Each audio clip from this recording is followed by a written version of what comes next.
That's a great way to put it. It is a big blessing for us to be in within this community and be able to help the community at large. Immigration, obviously, this is something that is very near and dear to both of us. Right now, the pressing issue is the backlogs. It's the thing that everyone is talking about. We're at 1.8 million in applications that are in backlog right now. Where do we go from here? What do we do? Well, one would hope that the only way we go is up. Like the problem is that common sense is not so common. So when this pandemic started, we were together in terms of at Parliament. We discussed the challenges facing IRCC. IRCC seemed to make movements in the right direction, which is how are we going to address this backlog? How are we going to address visa offices that are partially shut down? So a lot of it was, for the longest time, we had wet signatures requirement. We had paper applications, which are just not amenable to flexibility because somebody has to go and grab a file and somebody's got to review it. And so now, again, we've moved in the right direction. We've taken, but it's very difficult, which is it's almost like it's 2 steps forward and 1 step back. So we have electronic applications. We moved very well on applicants, economic class applicants from within Canada. So broadly speaking, there's two different streams for permanent residency. There's economic applicants and then there's non-economic family class applicants. These individuals I feel a lot of sympathy for. They're waiting for their husband, their wife, their partner, their parents, their years, months are being lost. You're waiting to see your 75-year septuagenarian father or grandfather to join you.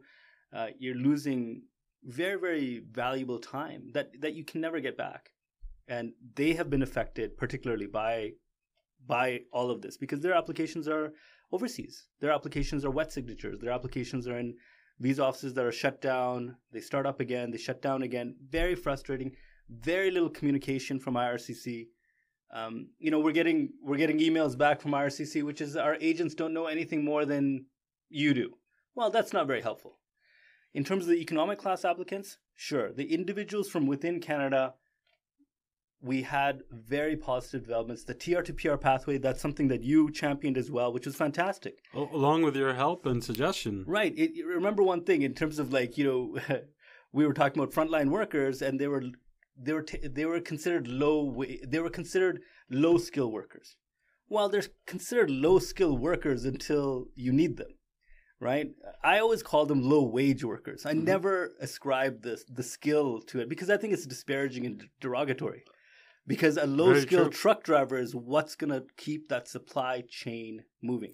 And truckers are the same people that were driving life-saving supplies coast to coast over the border. It's going to be that so-called low skill or low wage light duty cleaner that's cleaning the hospitals, that's cleaning the long-term care facilities. So I don't like the low skill. I think those individuals have just as much a right to move and become part of the PR family. So that was a very good development that we had the TR to PR pathway. I'm hoping that it starts again. So within Canada, good developments there. Portals have started up, electronic non-wet signature applications. But there's a lot of people that have been left out. And so there's the FSW, so individuals from outside Canada that have applied. Some of them are actually in Canada. No movement on those files. And again, those family class applicants, tens of thousands of visitors, basically in limbo, 6 months plus for super visa applications. So that's the mess that we find ourselves in. Yeah, you bring up some really, really great points. And, there was another recent article also about, there are nurses here in this country that are ready to go, but they're just waiting for their PRs. And they're ready to get back and get into the front lines. Forget the nurses that are ready to go. I had individuals working in long-term care facilities assisting our most vulnerable facing removal and deportation. Wow. I've had to go to the federal court to challenge those decisions that say, well, that's not significant enough of a contribution. So very schizophrenic type of reaction. On the one hand, many months ago, we're beating pots and pans and we're acknowledging them as heroes, they are. Yep. And on the other hand, immigration officers don't seem to value their contribution months down the line. So, I think Prime Minister Trudeau has a great line. There's a lot of platitudes that we get from our Prime Minister, but and I appreciate some of his strengths, but he always says better is always possible, and I'm like, that's great. Can we get some of that better now? We need to do better, and we can do better. And Absolutely. and we went from beating the pandemic we went from beating the dead horse of the pandemic to justify delays to now bringing in, processing resources have been shifted to address, the Afghanistan refugees. And bear in mind, Afghanistan it's not like a disaster that happened like the volcano that erupted in Tonga. Mm-hmm. This was a disaster that we saw coming for months, maybe a year ahead, and we didn't do anything. And then all of a sudden, and it's very, very unfortunate. All my sympathy goes out to the individuals that are left in the lurch in terms of Afghanistan. And then we had an election, and between all of that, and for us as MPs, our offices were shut out from doing any type of inquiries for offices like yours or even for constituents in that time. For me, it highlighted that Canada cannot handle a crisis situation and regular processing at the same time. And that's a very concerning, that we should be able to do both or be able to handle just in case this ever happens again. Hopefully it never happens again, that this type of crisis never happens anywhere, to any country. But it always is good to be prepared.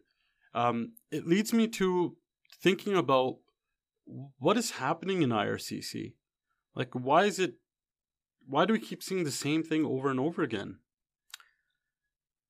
IRCC, to some degree, IRCC is kind of like the Titanic. All right, so you've got this big ship, and the rudder was small, and there's icebergs on the horizon. All right, so you're churning along, and by the time that signal gets to wherever it needs to get in terms of turning the ship around, it takes an incredible amount of time and effort to move IRCC, because of course it's a bureaucracy, and it's made up of hundreds of moving parts. You have frontline visa officer decisions. So visa officers they're tasked with competing objectives of the act, which is, number one, I have to determine, is this a genuine marriage? Absolutely. At the same time, this is a huge impact on a family's life. Is this a genuine visitor? As opposed to the objective of we need to enhance, Canada's tourism, accommodation, business interests as well. So there's these competing interests at play. Very hard to turn that around, but and caught in the middle are ordinary individuals. That's right.